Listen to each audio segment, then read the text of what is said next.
तो एक और तो स्कूल्स खोल दिए गए हैं, दूसरी ओर बच्चों की चिंता भी बढ़ गई है। जहां एक और 20% ही बच्चे सिर्फ क्लासेस ज्वाइन कर रहे हैं, वहीं दूसरी तरफ अब चिंता यह है कि सितंबर के लास्ट वीक में कोरोना की तीसरी लहर जो कि बच्चों पे ज्यादा हावी बताई जाएगी। फिलहाल चर्चा करेंगे, हमारे साथ तमाम मेहमान जुड़ गए हैं। आईएमए से national joint secretary doctor Naresh Chawla, doctor Rajni Srivastava वरिष्ठ चिकित्सक, और Sahaj Sultan principal NM public school. आप सभी का बहुत स्वागत है जनतंत्र टीवी पर। और सबसे पहला सवाल मैं सहर सुल्तान जी से लेना चाहूंगी, क्योंकि स्कूल्स खोले हुए कुछ वक्त हुआ है और आज से भी क्लासेस कुछ शुरू हुए, लेकिन अगर हम तैयारियों को लेकर बात कर रहे हैं तो तैयारियों को लेकर कहीं ना कहीं कुछ तस्वीरें ढीली सी नजर आ रही है। और अब सितंबर के जब लास्ट वीक से ये कहा जा रहा है कि कोरोना की तीसरी लहर शुरू हो सकती है, तो बच्चों को किस तरह से जागरूक करिएगा और किस तरह से उनकी सुरक्षा के इंतजाम करिएगा? देखिए, जहाँ तक जागरूक करने की बात है, हम 1 साल से इस पर बहुत मेहनत कर रहे हैं और हमारे स्टूडेंट्स जो अब 1 साल के अंदर बहुत ज़्यादा जिम्मेदार खुद हो गए हैं, उन्हें हमें बराबर याद दिलाना है कि नए तरीके की अब लाइफस्टाइल कोरोना के काल में कैसी होनी है। बच्चों ने खुद से जिम्मेदारी ली है, पेरेंट्स की कंसेंट बहुत ज़रूरी है, पेरेंट्स की काउंसलिंग बहुत ज़रूरी है, जिस पे हमारी बहुत ज़्यादा एक्सरसाइज चल रही है। पेरेंट्स समझते हैं कि बच्चों का स्कूल में जाकर जो स्टडी लर्निंग और साथ साथ पर्सनालिटी डेवलपमेंट का एस्पेक्ट डेवलप होता है, वो शायद घर रखकर नहीं हो सकता। इसीलिए हर चीज़ का एक कंप्लीट प्रेपरेशन है, जहाँ पर हम sanitization, vaccinated staff, clean campus और डिस्टेंस लर्निंग के साथ हम 2 अल्टरनेट्स में बच्चों को बुला रहे हैं। ठीक है, अब बने रहिए हमारे साथ। सीनियर डॉक्टर रजनीश श्रीवास्तव भी जुड़े हुए हैं। डॉक्टर रजनीश, जिस तरह से तीसरी लहर की आशंका जताई जा रही है और ये भी कहा जा रहा है कि सबसे ज्यादा हानिकारक ये बच्चों के लिए होगी और अक्टूबर के पहले हफ्ते में इसका पीक बताया जा रहा है, फिर इसको रोकने के लिए या फिर बच्चों को बचाने के लिए किस तरीके के इंतजाम ठीक रहेंगे? ने अपनी एक्सपर्ट कमेटी गठित की थी और उसने अपनी रिपोर्ट सबमिट की है, तो जिसमें हमें यह अनुमान लगाया जा रहा है कि अक्टूबर में थर्ड वेव की पीक आने वाली है।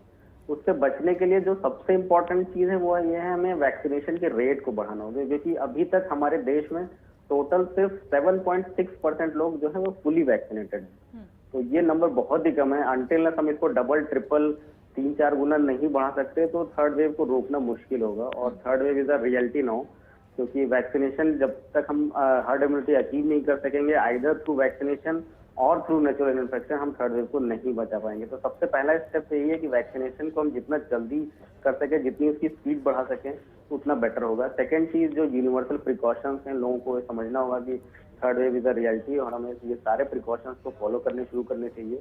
सेकेंड वेव को भूलना नहीं चाहिए। जब हम फर्स्ट वेव के बाद थोड़े से कॉम्प्लेसेंट हो गए थे कि अब तो ये कोरोना चला गया है, ऐसा ही कुछ माहौल अभी भी देखने को मिल रहा है। तो लोगों को वापस से अपने बेसिक से वापस जाना चाहिए।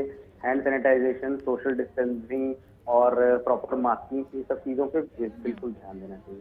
ये 2 चीजों से बचाते हैं। जहां तक स्कूलों को खुलने की बात है, जैसा मैडम बोल रही थी कि school is a very disciplined organization और जैसी गाइडलाइन है कि 50% ही क्लासेस ऑक्यूपाई होंगी और हम शिफ्ट में करेंगे। तो हालांकि मुश्किल डिसीजन है डेफिनेटली कि थर्ड वेव आ रही है और उसमें स्कूल खुल रहे हैं, पर हमें कहीं ना कहीं शुरुआत तो करनी पड़ेगी, क्योंकि बच्चों के करियर अफेक्ट हो रहे हैं और घर में जो पढ़ाई ऑनलाइन है निश्चित रूप से उसमें वो बात नहीं आ सकती जो 1-to-1 लर्निंग में आती है।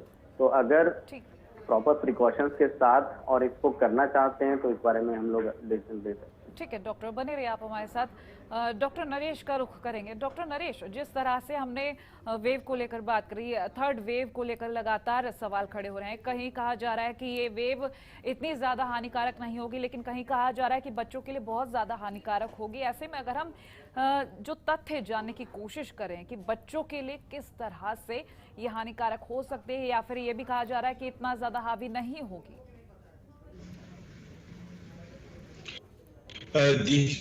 ये एक सच्चाई है। इंडिया का और वेस्टर्न वर्ल्ड का मुकाबला करें तो हम नॉर्मली उनसे 3 महीने पीछे रहते हैं। अमेरिका में जहां की पूरी आबादी फुली डबल वैक्सीनेटेड हो चुकी है, वहां आज भी 1.3 लाख केसेस हो रहे हैं। तो it is very difficult to believe कि थर्ड वेव आएगी या नहीं आएगी। चांसेस हैं कि आने के बहुत ज्यादा हैं। वो कितनी प्रबल होगी ये कहना बहुत ही मुश्किल होगा। जहां तक बात की बचाव कैसे किया जाना चाहिए था, जैसे भी डॉक्टर रजनीश ने भी कहा, there is nothing better than better vaccination. जो हमारा वैक्सीनेशन है वो काफी पीछे चल रहा है। हमें 31 दिसंबर तक ऑलमोस्ट 94 करोड़ लोगों को वैक्सीनेट करना है। उस हिसाब से अभी हम 60 करोड़ यूनिट लगा पाए हैं, वो भी सिर्फ हार्डली 7 to 8% लोगों को डबल वैक्सीनेट कर पाए हैं। और जहां तक बच्चों की वैक्सीनेशन तो अभी स्टार्ट भी नहीं हुई है। दैट मींस जो 12 और 18 की वैक्सीनेशन, कुछ वैक्सीन फाइजर की वैक्सीन, कुछ कैडिला की वैक्सीन कही जा रही है कि स्टार्ट होनी है, वो 10 सितंबर में स्टार्ट होगी। जहां तक एजुकेशनिस्ट का मत है उससे हमारी इंडियन मेडिकल एसोसिएशन डिफर नहीं करती। There is no doubt classroom teaching के बहुत एडवांटेजेस हैं, बट इसमें भी कोई शक नहीं है कि अभी बच्चों को एक्सपोज करना, in my personal opinion, although knowing very well most states have opened and they are doing with all the precautions and the third wave is hardly 1 month away. How wise it is to have opened the schools is very difficult to see. ये तो आने वाला वक्त बताएगा कि फैसला ठीक था या गलत था। एंड ये जानते हुए कि सिर्फ 20% बच्चे ज्वाइन कर पा रहे हैं, दैट मीन 80% बच्चे अभी भी हाइब्रिड मॉडल को ऑनलाइन फॉलो कर रहे हैं। दैट मीन्स इसका एडवांटेज, स्कूल खोलने का एडवांटेज सब बच्चों को नहीं मिल पा रहा है। बिल्कुल, तो मेरे हिसाब से जिस तरह से पहली लहर और दूसरी लहर देखी जाए तो काफी ज्यादा जानों को नुकसान हुआ, कई जाने गई, और ऐसे में जो जनता है वो अब डरी हुई है, क्योंकि पहले से ही ये कह दिया गया कि बच्चों के लिए तीसरी लहर बहुत ज्यादा खतरनाक होगी, और पहली लहर को देखा गया तो वो बुजुर्गों के लिए हानिकारक थी, दूसरी लहर देखी गई युवाओं पे सबसे ज्यादा हावी रही, अब तीसरी लहर को लेकर ये कहा जा रहा कि बच्चों के लिए। तो ऐसे में अब पेरेंट्स और ज्यादा डर गए हैं कि स्कूल भेजना, जो पेरेंट्स अपने बच्चों को स्कूल भेज भी रहे हैं वो भी डर रहे हैं कि हमारा डिसीजन सही था कि नहीं। सहर जी, आपसे जानेंगे, क्योंकि अगर हम स्कूल्स की बात कर रहे हैं तो अक्सर देखा जाता है कि हम रूल्स बनाते हैं, बच्चे क्लासेस में आते हैं, तब तक तो वो रूल का पालन भी कर रहे होते हैं, नियमों का पालन कर रहे होते हैं, लेकिन क्लास में आते ही वो थोड़ा नियम गड़बड़ा से जाते हैं। ऐसे में अगर हम जानने की कोशिश करें, क्योंकि कम उम्र के जो बच्चे हैं, आज से छोटी क्लासेस जिस तरह से शुरू हुई हैं, उनके लिए कैसे इंतजाम रहेंगे, किस तरह से? सबसे पहले तो आई वुड जस्ट मैं एक चीज़ कहना चाहूँगी कि मैं अपनी एक्सपर्ट्स की एक राय से डिफ़र करूँगी कि जहाँ हमारे पेरेंट्स सब तरफ अपने बच्चों को लेके जाते हैं, लेट्स से वो पार्क लेकर जा रहे हैं, वो इवेंट्स पर लेकर जा रहे हैं, वो ट्रिप्स पर लेकर जा रहे हैं, सिर्फ एक स्कूल एक ऐसा ऑर्गेनाइजेशन है जहाँ पर वो अनसेफ फील कर रहे हैं, विच इज़ वेरी सरप्राइजिंग। ये थोड़ा कॉन्ट्रोडिक्ट करता है सोच से। नाउ अगर हम ये बात करें कि स्कूल में हमारी बच्चों की सिक्योरिटी कितनी है, यस ये बहुत सीरियस इशू है, बहुत जिम्मेदारी की बात है। बच्चों को रोज़ हमें चेक करना है, उनको रोज़ सेंसिटाइज करना है इस मामले को लेकर कि उनकी नई lifestyle, movement in the school campus, घर जाना, अपनी पर्सनल हाइजीन, अपनी पर्सनल वेलनेस को कैसे मेंटेन करना है। एक और अहम मुद्दा यहाँ पर आता है, वो है उनकी मेंटल हेल्थ, जो घर पर रह के कहीं ना कहीं डेटोरिएट हो रही है। उनकी मेंटल हेल्थ को, वेल बीइंग को मेंटेन करने के लिए हमें कंटिन्यूस काउंसलिंग करनी है, उनसे बातचीत करनी है और उन्हें कैंपस में लाना है। जो बच्चों का नेचुरल लाइफस्टाइल है वो पीयर लर्निंग के साथ आता है, हम उसे इग्नोर नहीं कर सकते। सहर जी, अगर देखा जाए अब तक जो क्लासेस शुरू हो चुकी थी, बच्चे जब क्लासेस में जा रहे हैं उनमें कितना ज़्यादा जागरूकता देखी जा रही है? क्योंकि अगर हम बात करते हैं बच्चों की तो काफ़ी ज़्यादा वक्त लगता है उनको नियम समझाने के लिए, हालांकि जब वो समझ जाते हैं तो बखूबी पालन किया जाता है, लेकिन अगर हम एक अब तक का रिजल्ट जानने की कोशिश करें तो क्या रेशियो बैठेगा? अगर हम देखें तो बच्चों ने मास्क पहनकर खुद से आना शुरू कर दिया है। मुझे मास्क के लिए किसी बात भी नहीं टोकना पड़ा कि आप अपना मास्क ऊपर करिए, वो पूरे वक्त मास्क लगाकर बैठे हैं। उनका पर्सनल सैनिटाइज़र उनके पास है, वो वॉशरूम जाते हैं और सैनिटाइज़र भी कम यूज़ करते हैं, इनफैक्ट वो जाकर हाथ धोकर आते हैं। ड्राई लंच लेकर आए हैं, वो उन्होंने लंच किया है। चीज़ें शेयर नहीं कर रहे हैं वो एक दूसरे के साथ, और जो क्लास में टीचर्स हैं वो कंटिन्यूस रिमाइंडर भी देती हैं। तो एक कंटिन्यूस, एक अलर्ट मोड पे बच्चे रहेंगे, बिल्कुल इस साल भी रहेंगे और अगले साल भी रहेंगे, क्योंकि ये कंटिन्यूस प्रैक्टिस में हमें रखना है। ठीक, डॉक्टर रजनीश, आपसे जानिए, चूंकि वैक्सीनेशन अभी शुरू नहीं हुआ बच्चों के लिए, और ऐसे में अगर हम वैक्सीनेशन को लेकर बात करते तो थोड़ा सा वक्त भी लग सकता है, लेकिन तब तक किस तरह से उनके बचाव के लिए, क्योंकि कई ऐसे राज्य देखे गए हैं जहां से क्लासेस शुरू हुई और बच्चे भी कोविड पॉजिटिव पाए गए हैं, ऐसे में वैक्सीन नहीं है तो चिंता और ज्यादा दोगुनी हो जाती है।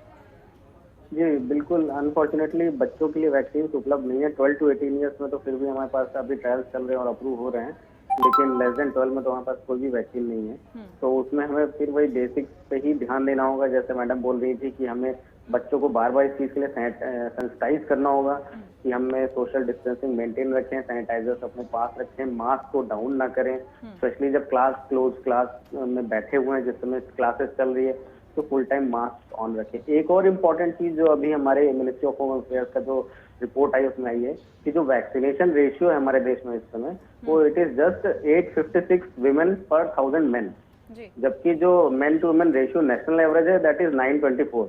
तो एक्चुअली में जो रेशियो होना चाहिए वो 924 होना चाहिए, बट जो रेशियो है 856 है, तो कम महिलाएं वैक्सीन ले रही है। तो इस चीज पे ध्यान देने की जरूरत है कि महिलाओं के वैक्सीनेशन को इनकरेज करें, स्पेशली रूरल एरियाज और बैकवर्ड एरियाज में ऐसी टेंडेंसी है कि महिलाएं वैक्सीनेशन के लिए आगे नहीं आ रही है।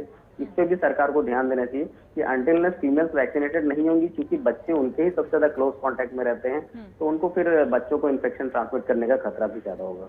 तो फीमेल वैक्सीनेशन पे भी ध्यान देना जरूरी है। ठीक, डॉक्टर नरेश, ऑनलाइन क्लासेस को लेकर अगर हम बात करें, क्योंकि कई सारे ऐसे पेरेंट्स जिनका कहना कि ऑनलाइन क्लासेस से बच्चों का काफ़ी ज़्यादा नुकसान हुआ है, साइड इफ़ेक्ट्स देखे गए हैं, या बच्चे अगर क्लासेस लेने जाते हैं तो कहीं और भी दिमाग चला जाता है। लेकिन इसके अलावा अब जब ये तीसरी लहर को लेकर चिताया जा रहा है, लगातार जो नुकसान दिखाया जा रहा है, इसके बाद अब पेरेंट्स के लिए किस तरीके के राय रहेंगी? क्योंकि अगर हम बात करें पढ़ाई को लेकर तो पढ़ाई का नुकसान किसी भी हाल में नहीं होना चाहिए। देखिए कोमल, इसमें कोई शक नहीं है, ये एजुकेशनिस्ट के लिए भी आज के टाइम्स हमारे चल रहे हैं वो नॉर्मल नहीं हो रहा है। कैंपस टीचिंग या classroom teaching is a must not only for education and sports, it is must for every kind of development. बच्चे का सोशल इंटरेक्शन, बच्चा सीखता है कैसे बैठता है, कैसे उठना है, कैसे दूसरे बच्चे से बात करनी है, कैसे रिलेशंस करने हैं। I do not deny that it is absolute must, but जो जैसी स्थिति हमारी चल रही है with the fact that only 20% children are coming to the classroom, तो मेरे हिसाब से अभी ये फैसला थोड़ा सा हल्का सा कच्चा ही कहा जाएगा कि अभी क्या करना है। तो it has to be very dynamic फैसला, आने वाले कुछ हफ्ते हमें बता देंगे, because the wave is hardly 1 month away, maybe does not come. ये भी मैं कोमल आपके दर्शकों को बता दूं कि कोई ये जो प्रोजेक्शंस हैं कि वेव आनी ही आनी है, it is nobody can be 100% sure, nobody can be 100% sure. जो हमारी प्रोजेक्शंस हैं ये वेस्टर्न वर्ल्ड को देख के लगाई गई हैं, तो हम कहेंगे कि इस फैसले को काफी डायनेमिक रखा जाए, बहुत ही कॉशियस से, जैसे कि मैडम बता रही थी, हम बहुत ही प्रिकॉशंस कर रहे हैं। Obviously all precautions must be taken, और I think it is not too far away, hardly I would say 2 या 3 हफ्ते के अंदर फैसला हो जाएगा। अभी अगर मैं दिल्ली को एक मॉडल मान के चलूं, दिल्ली में अप्रैल में we are having 28,000 cases, in Delhi we are having hardly 30 cases now, that means कि ये लॉयलिएस्ट लो पे आया हुआ है। Some states of India, including Maharashtra and Kerala, although they are posting higher cases, लेकिन वो थर्ड वेव के नहीं है, उसको अभी हम सेकंड वेव का रेमिनेंट कहेंगे।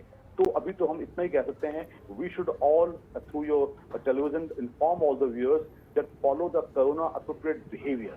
बच्चे भी, बड़े भी, बूढ़े भी, हमने ये भी देखा है कि लोग बात मस्त हो जाते हैं तो देखते ही नहीं दायां बायां।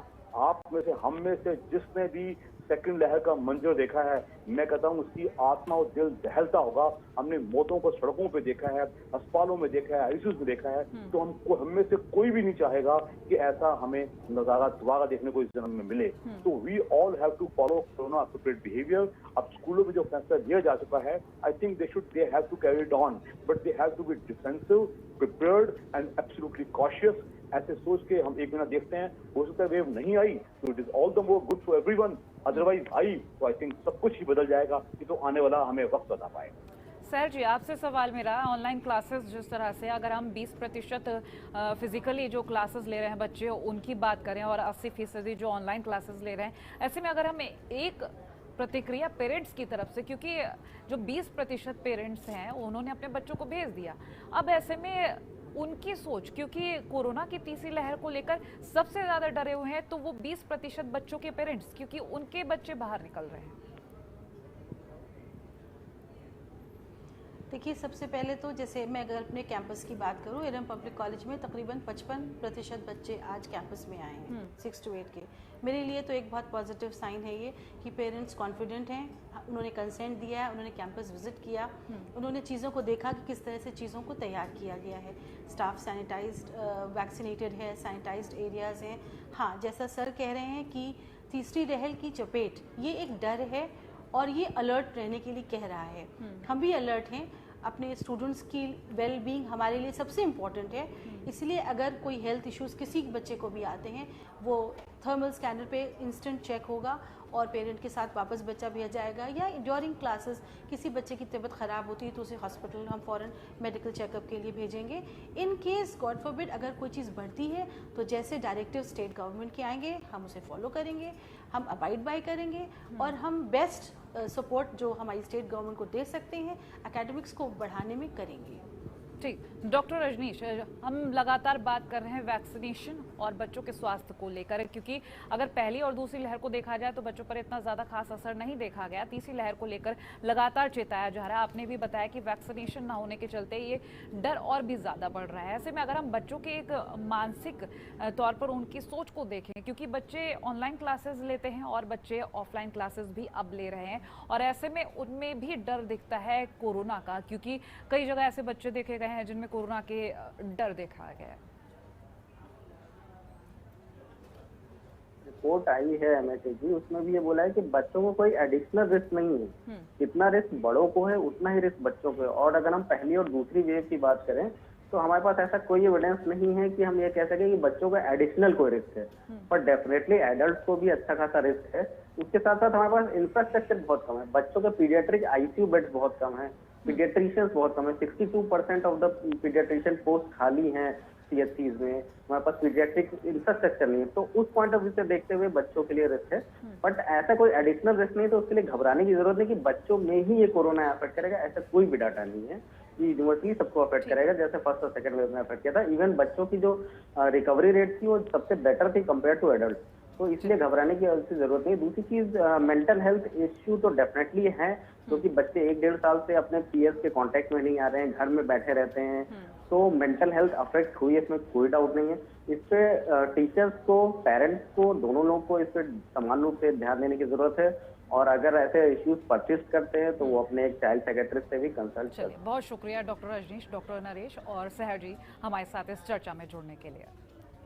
तो देख रहे हैं आप किस तरह से बच्चों में कोरोना का खतरा बढ़ता जा रहा है। जिस तरह से कहा गया कि सितंबर के लास्ट वीक से कोरोना पीक पर चला जाएगा, तीसरी लहर देखी जाएगी और बच्चों में ज़्यादा इसका नुकसान देखा जाएगा। लेकिन फिर भी यहाँ पर डॉक्टर्स का ये कहना है कि डरने वाली बात नहीं है, क्योंकि बच्चों के लिए वैक्सीनेशन के लिए सोचा जा रहा है और जल्द ही इसको लाया भी जाएगा। तो फिलहाल इसी के साथ हमारी इस खास पेशकश में देखते रहिए जनतंत्र टीवी। नमस्कार।